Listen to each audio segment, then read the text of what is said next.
Hi friends, welcome back to short talks. നമ്മൾ ഒരു അടിപൊളിയായിട്ടുള്ള ഈവനിങ് സ്നാക്കാണ് ഉണ്ടാക്കാൻ പോകുന്നത്. പഴം കൊണ്ടുള്ള ഒരു വെറൈറ്റി, നമ്മുടെ പൊരിയിൽ നിന്നും കുറച്ച് വ്യത്യസ്തമായിട്ടുള്ള ഒരു വെറൈറ്റി ആയിട്ടുള്ള ഒരു സ്നാക്കാണ്. So let's move to the video. അതിന് വേണ്ടിയിട്ട് ഇവിടെ ഞാൻ ആദ്യം നമ്മുടെ ചൂടായ ചട്ടിയിലോട്ട് നെയ്യ് ഒഴിച്ചു കൊടുക്കുന്നുണ്ട്. കുറച്ച് നെയ്യ് മതിയിട്ട്. ഇനി നമുക്ക് പഴമാണ് ആവശ്യം, വലിയ നേന്ത്രപ്പഴം. ഞാനിവിടെ ഒരു 5-6 എടുത്തിട്ടുണ്ട്. എൻ്റെ ഫാമിലി കുറച്ച് വലുതായതുകൊണ്ട് എനിക്ക് അത്ര എന്തായാലും വേണം. സോ നിങ്ങളുടെ ഫാമിലിക്ക് അനുസരിച്ച് എടുക്കുക. ഒരു 3-4 തന്നെ, ഒരു ആവറേജ് ഫാമിലി ആണെങ്കിൽ അത് തന്നെ ധാരാളം. ഇനി ഇത് നമുക്ക് നന്നായിട്ട് കുക്ക് ചെയ്യണം. ഓക്കെ, സോ ഇത് ഞാൻ അടച്ചു വെച്ചിട്ടാണ് അധിക ടൈമിൽ വേവിക്കുന്നത്. നമുക്ക് നന്നായിട്ട് പഴമെല്ലാം ഉടഞ്ഞു വരുന്നവരെ കുക്ക് ചെയ്യണം. ഇപ്പോൾ നമ്മുടെ പഴം ഏകദേശമൊക്കെ ആയി വന്നിട്ടുണ്ട്. കണ്ടില്ലേ, നമ്മൾ എല്ലാം ഉടഞ്ഞു വന്നിട്ട് അതിൻ്റെ ആ ഒരു സ്റ്റിഫ്നെസ്സൊക്കെ മാറിയിട്ട് നന്നായിട്ട് വെന്ത് വന്നിട്ടുണ്ട്. ഇനി നമുക്കിത് ഒന്ന് മാറ്റി വയ്ക്കാം. അടുത്തതായിട്ട് ഞാനിത് അവിടെ ഒരു പാൻ വെച്ചിട്ടുണ്ട്. ഇവിടെ ഞാൻ ഒരു ഹാഫ് മുറി തേങ്ങ എടുത്തിട്ടുണ്ട്. അതുപോലെ തന്നെ ഒരു അച്ചോളം ശർക്കര എടുത്തിട്ടുണ്ട്. നമ്മുടെ ഈ ശർക്കര എല്ലാം മെൽറ്റായിട്ട് തേങ്ങയും ശർക്കരയും നന്നായിട്ട് മിക്സ് ചെയ്യണം. ഓക്കെ, ഇപ്പോൾ നമ്മുടെ തേങ്ങയും ശർക്കരയും നന്നായിട്ട് മിക്സായിട്ട് വന്നിട്ടുണ്ട്. ഇനി നമുക്ക് ഇതൊന്ന് മാറ്റി വയ്ക്കാം. ഇനി നമുക്ക് ഇത് പൊരിച്ചെടുക്കാൻ വേണ്ടിയിട്ട് ഒരു മൈദ മിക്സ് പ്രിപ്പയർ ചെയ്യണം. അതിന് വേണ്ടിയിട്ട് ഞാനിവിടെ 1 കപ്പ് മൈദ എടുത്തിട്ടുണ്ട്. അതിലേക്ക് കുറച്ച് ഉപ്പും അതുപോലെ ബേക്കിംഗ് സോഡ ആൻഡ് വെള്ളം കൂടി ആഡ് ചെയ്തിട്ട് നമുക്ക് നന്നായിട്ട് മിക്സ് ചെയ്തെടുക്കാം. വെള്ളം അധികം കൂടി പോകാനും പാടില്ല, കുറഞ്ഞു പോകാനും പാടില്ല കേട്ടോ. അപ്പോൾ നിങ്ങൾ കൺസിസ്റ്റൻസി ഒന്ന് ശ്രദ്ധിക്കുക. അറിയുന്നുണ്ടാവും, നമ്മുടെ പഴംപൊരിയൊക്കെ പൊരിക്കുമ്പോഴേ ഏകദേശം ആ സെയിം കൺസിസ്റ്റൻസിയാണ് വരുന്നത്. ഇനി ഞാനിവിടെ കുറച്ച് പഞ്ചസാര കൂടി ആഡ് ചെയ്ത് കൊടുക്കുന്നുണ്ട്. എന്നിട്ട് നന്നായിട്ട് മിക്സ് ചെയ്ത് കൊടുക്കുക. ഞാനിവിടെ ഒരു 1.5 ടേബിൾ സ്പൂണോളം പഞ്ചസാര ആഡ് ചെയ്ത് കൊടുക്കുന്നുണ്ട് കേട്ടോ.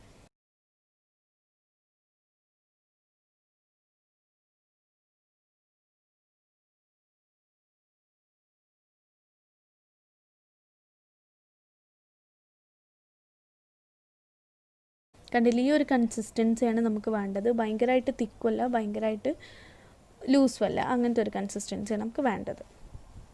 ഇനി നമുക്ക് അത് മാറ്റി വയ്ക്കാം.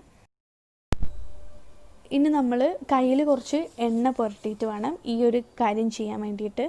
സോ ആദ്യം ഞാൻ പഴത്തിൻ്റെ ആ ഒരു മിക്സാണ് എടുക്കുന്നത്. അത് ഒരു കയ്യിലെടുത്തിട്ട് നന്നായിട്ട് പരത്തുന്നുണ്ട്, മറ്റേ കൈ ഉപയോഗിച്ചിട്ട്.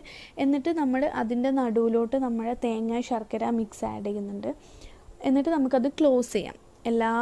എല്ലാ അറ്റത്തു നിന്നും ക്ലോസ് ചെയ്തിട്ട് നമ്മൾക്ക് ഒന്ന് റൗണ്ട് ഓഫ് ചെയ്ത് ഷേപ്പ് ചെയ്തെടുക്കാം. ഓക്കെ, ഇങ്ങനെ നമുക്ക് ഓരോന്നും ഇങ്ങനെ തന്നെ ചെയ്തെടുക്കാം. ആദ്യം ഒന്ന് പരത്തിയിട്ട് ഉള്ളിൽ നമ്മുടെ മിക്സ് വെച്ച് കൊടുത്തിട്ട് വേണം നമുക്ക് അതൊന്ന് ക്ലോസ് ചെയ്യാൻ. എന്നിട്ട് നമ്മൾ ക്ലോസ് ചെയ്തിട്ട് ഇതൊന്ന് റൗണ്ട് ഓഫ് ചെയ്തെടുക്കുക.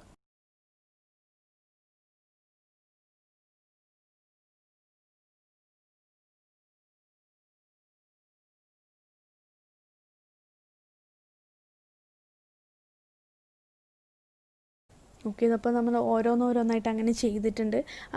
ഓക്കെ, ഇതിപ്പോൾ ഇങ്ങനെ ചെയ്യാൻ ബുദ്ധിമുട്ടുള്ളവരാണെങ്കിൽ ഇത് മിക്സ് ചെയ്തിട്ട് വേണമെങ്കിൽ പൊരിച്ചെടുത്താലും കുഴപ്പമില്ല. പക്ഷേ ഇങ്ങനെ കഴിക്കുന്നതാണ് അതിൻ്റെ ടേസ്റ്റ്. നടുവിൽ നമ്മൾ കടിക്കുമ്പോൾ നടുവിൽ ആ തേങ്ങ അത് കടിക്കുമ്പോഴാണ് നമുക്ക് ടേസ്റ്റ് കൂടുക കേട്ടോ. ഇനി നമുക്കിത് മൈദാമാവിലിട്ട് പൊരിച്ചെടുക്കണം. സോ അതിന് വേണ്ടിയിട്ട് ഇതാ നമ്മുടെ ചട്ടി വെച്ചിട്ടുണ്ട്. നമ്മുടെ എണ്ണ എല്ലാം നല്ല ചൂടായിട്ട് വന്നിട്ടുണ്ട്. നമുക്ക് ഓരോന്നിങ്ങനെ മൈദാമാവിൽ ഡിപ്പ് ചെയ്തിട്ട് പൊരിച്ചെടുക്കാം.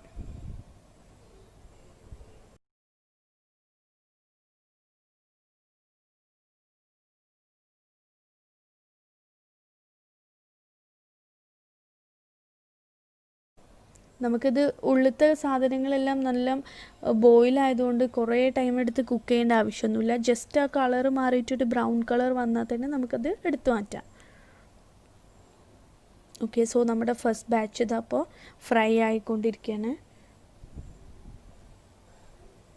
എല്ലാവരും ട്രൈ ചെയ്യുക കേട്ടോ ഈ റെസിപ്പി. കാരണം എനിക്ക് പേഴ്സണലി എനിക്ക് ഇഷ്ടമുള്ള റെസിപ്പിയാണ്. പഴം ഇഷ്ടമാവുകയാണെങ്കിൽ തീർച്ചയായും നിങ്ങൾക്ക് ഇഷ്ടമാവും. പഴം ഇഷ്ടമില്ലാത്ത ആൾക്കാരാണെങ്കിൽ എനിക്കറിയില്ല കേട്ടോ. ഇത് ട്രൈ ചെയ്ത് ഇഷ്ടപ്പെടണം അങ്ങനെയൊന്നും ഞാൻ പറയില്ല. കണ്ടിട്ട് ഇഷ്ടമാണെങ്കിൽ തീർച്ചയായും റെസിപ്പി ട്രൈ ചെയ്യുക.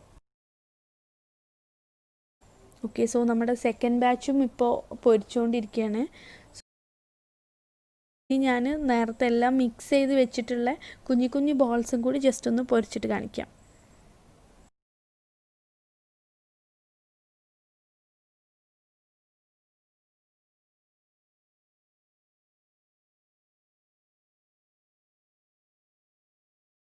ഓക്കെ, സോ നമ്മൾ അതും പൊരിച്ച് കഴിഞ്ഞിട്ടുണ്ട്. ഇനി നമുക്കിതിൻ്റെ ടേസ്റ്റ് ഒന്ന് നോക്കാം.